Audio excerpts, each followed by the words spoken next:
আমার বাসার একটি ফুলদানি নিয়ে আসলাম।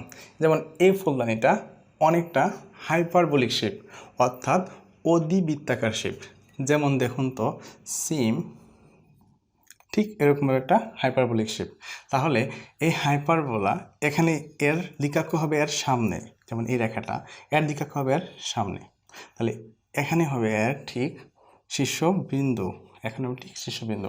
আপনিও চাইলে আপনার বাসার এরকম ফুলদানি দিয়ে অনেক হাইপারবোলিক শেপ তৈরি করতে পারেন। তাহলে এখন আমরা আরেকটা হাইপারবোলিক শেপ দেখব। যেমন আমরা বাস্কেটবল খেলি, যেমন এই বাস্কেটবলটা, এটাও কিন্তু একটা হাইপারবোলিক শেপ। লক্ষ্য করুন তো, এই যে এই অংশটা আর এই অংশটা, এটা কিন্তু সেম টু সেম। তাহলে এখন যদি আমি একটা উপকেন্দ্র বা ফোকাস ধরি, যেমন এস, তাহলে এটা আমার এস, এটা হলো উপকেন্দ্রিক লম্ব, যেমন এটা উপকেন্দ্রিক লম্ব। ঠিক সেমভাবে এখানে একটা উপকেন্দ্র, সেটা আমার এস প্রাইম, তাহলে এটা হবে উপকেন্দ্রিক লম্ব, যেমন এই উপকেন্দ্রিক লম্ব।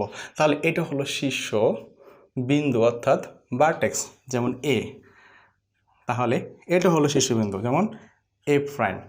তাহলে এটা হলো আমার ওয়াই এক্সিস, এটা হলো আমার এক্স এক্সিস। তাহলে এখানে একটি দ্বিকাক্ষ রেখা, যেটা এটা, তাহলে এখানে একটি দ্বিকাক্ষ রেখা, যেটা হলো এটা। তাহলে এই হাইপারবোলিক শেপের মধ্যে সব কিছুই কিন্তু এখানে আছে। তাহলে এরকম বাস্কেটবল দিয়ে আপনিও চাইলে হাইপারবোলিক শেপ তৈরি করতে পারেন। লক্ষ্য করুন, এটাও কিন্তু হাইপারবোলিক শেপ, আবার এটাও কিন্তু হাইপারবোলিক শেপ। ধন্যবাদ সবাইকে।